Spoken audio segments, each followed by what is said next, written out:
Democrats are currently in survival mode as they try to rebuild Biden's 2020 coalition.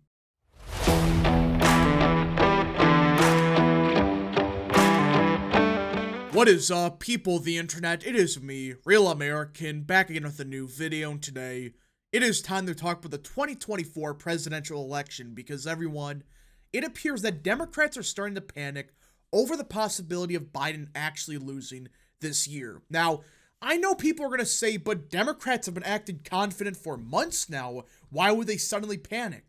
Because they're starting to realize the coalition Biden built in 2020 may not be able to be replicated in 2024. Yeah, they're struggling to get that coalition back together. Now, before we continue with today's video, I hope you enjoy these type of videos. If you do, smash the like button down below, subscribe, share with your friends, hit that little bell, follow the social media accounts in the description down below, and of course, join the channel today. Again, folks, all support is greatly appreciated, and yeah. Now, let us get right into it because this is significant that even Democrats are starting to admit, at least privately, that, yeah, we might have a serious problem in November. So let's get into it.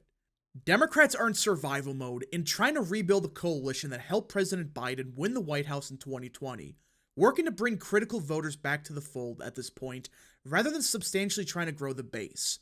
And this has always been, in my opinion, the most common sense strategy. You don't gotta win any more voters over, right? Supposedly. Your coalition should be enough, right? On paper. You supposedly don't need to win anyone else over. Well, the problem is, Biden's coalition, even for an average Democrat, was always going to be problematic. And that's because Democrats have some serious problems on certain issues. Whether it's the war in Israel, whether it's, hey, how far should we go on the climate change agenda, whatever. There is very much a deep divide within the Democratic Party. Just for example, the environmental issue. Which I know on paper that seems ridiculous, like, oh, well, Democrats obviously all support environmental regulation. Which, yes, to a lesser extent that's true, but there is a divide with how far it should go. Especially when it comes to union workers, which still vote predominantly Democrat. Because guess what? They even understand that if these regulations are put into law, it would gut their jobs. They would lose their jobs immediately. And they're saying, hold up. Let's maybe not go that far. But if you appease them, which may help in, say, Michigan, that could theoretically piss off the young college activist from, say, Ann Arbor, Michigan. Which in turn would basically mean it doesn't matter. You're screwed either way. Or you can do what Biden's trying to do and play both sides, which just piss off everyone because, wait, you promised this and you're going only halfway? Screw you. There's stuff like that. And in particular, the big issue is obviously the war in Israel. Half the party supports Israel, the other half, not so much. That's the problem with this coalition. It was held together by glue and duct tape. It was not some solid foundation that no matter what you did, it wasn't going to crack. This coalition, all it took was a war in Israel to fracture it. And Democrats are starting to realize, maybe we might have a problem. The strategy's unfolding in part from Biden's travel patterns and appearances. This week he visited two states that were pivotal to his victory in Michigan and Wisconsin.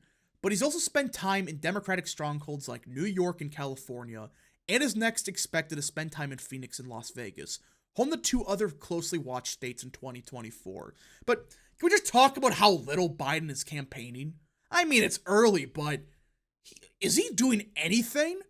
I mean, he does like one campaign event a week at this point. But beside that, he's spending time in New York and California. Which I understand it's early and maybe for fundraising, whatever, but usually when it's, in March or April, it's not like December of last year. It's March now. You're spending time in New York? In California? that's a sign of either one of two things. One, his campaign is trying to fundraise. Fine, they're trying to get the donors from New York and California to give him money, which is possible, sure. Or number two, the polling we've seen from both states, and just nationally with minority voters, might not be far off from the truth. Which, obviously, Trump won't win either state, but for down ballot purposes, if Biden does 15 points worse than California, just an example, won't happen. Well, Republicans win the House easily, and same thing in New York. In Washington, D.C., he met with the Teamsters to try and sway them to officially endorse him, in an effort to lock in more critical support from a major labor union, a contingent of workers he often lauds as having bolstered his political career. The fact that Teamsters has yet to endorse him should tell you everything. I mean, I know they've endorsed Republicans in the past, like 30 years ago, but this has been a Democratic organization, especially for the past 20 years. But they've yet to endorse them? Hell, they've actually donated to the RNC. I mean, this is a big union, and I understand a lot of those voters are already going to vote for Trump either way, but if they endorse Trump or just stay out of the race, that's a state like Michigan that probably flips. That's why it's critical for Biden to try to keep together the union voters, the minority vote. But the more you look at it, the more you realize he can't keep it together. He needs to pick one or the other. The efforts mark a broader plan to stitch back together a path for victory in 2024 in a race that has Biden running neck and neck with former President Trump. It's a smart focus. It's a smart strategy, said former Representative Steve Israel, who chaired the Democratic Congressional Campaign Committee. In electoral politics, you can't win by losing, and so you start with your critical battlegrounds and then expand your infrastructure and visibility. But are they ever going to do that? Are they ever going to try to win over Trump voters? I highly doubt it. I mean, you're the incumbent. You're still panicking about, oh, your voters don't like you still? When you've spent a lot of time trying to win back some of these people the past 3 months? I mean, for crying out loud, there's been some polls released that show Trump has unified the Republican Party better than Biden has for the Democratic Party. And Biden's the president. So what do you mean that he has to expand his infrastructure and visibility? He's had 4 years to do that. And at this point in time, this just seems like, in my opinion, they're just coping about it. Or they realize that, hey, he has some problems where he can't even win back black voters, which is insane for a Democrat, that we have to focus on like 3 states, and that's it. Which, either way, that's not a good look for Democrats at all. We're not assuming anyone's vote. We are earning their support by meeting them where they are, investing early to reach key coalitions like Black and Latino voters, building capacity in our battleground states, and running a robust paid program across TV and digital platforms with diverse viewership, said Seth Schuster, a Biden campaign spokesperson. Boy, this sounds real confident. I mean, they're basically admitting here that, yeah, by the way, our core vote, which is African Americans, they're not enthusiastic. They're not voting for us. They're not showing up. But don't worry, we gotta earn their support. Huh? A group that voted for you by 90 points and have voted Democrat for 60 years? You're worried about them? It's one thing if this was, young voters they had a problem with. That's one thing. But African American voters? What? You have a problem with them?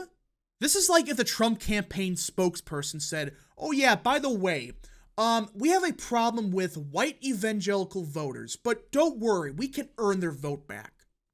Huh? I mean, it goes both ways. If you have a campaign openly saying this, that we have to earn these votes back, that doesn't sound good. Which I understand that some of this is campaign speak, but either way, this doesn't seem like they're too confident that these voters are going to vote. That's in stark contrast to the Trump approach: attack people who disagree with you, gut programs that reach critical voters, and run a toxic and losing agenda. He added, really?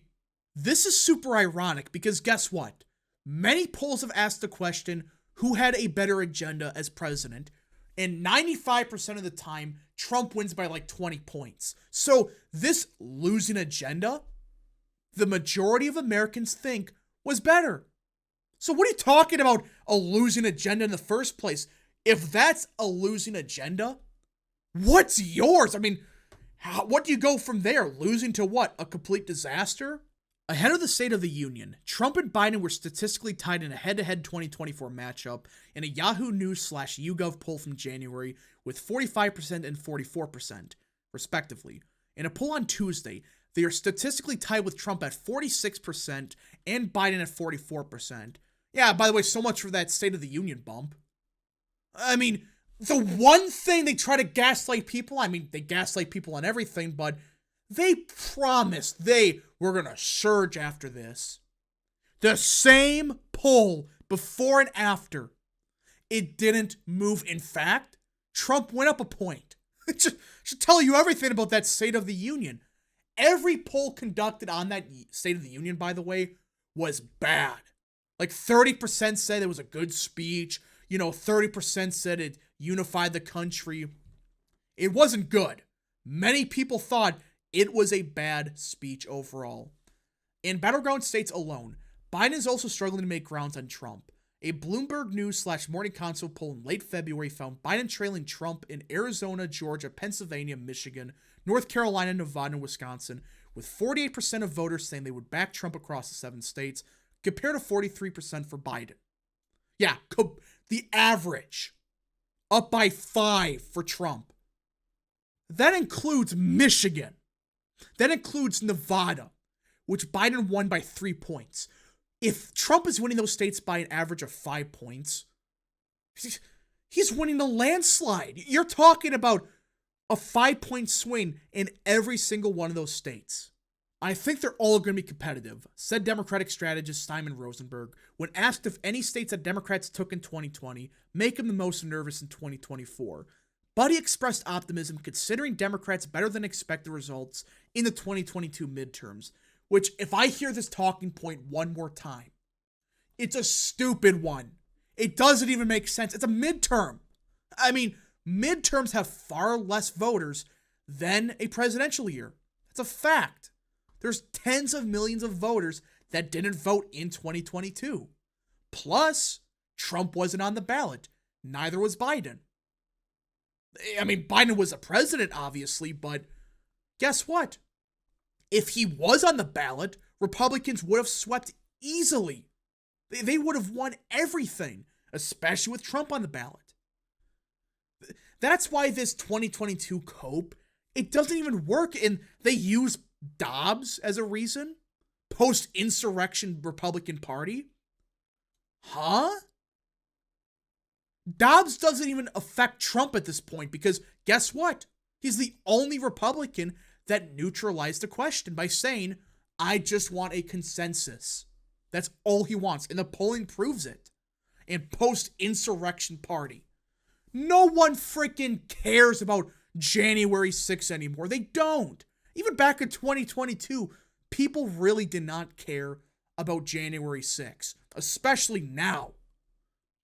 So the more you read into this, the more you realize the actual data points, not good for Democrats. And they even admit that, we have to make sure our core vote actually votes.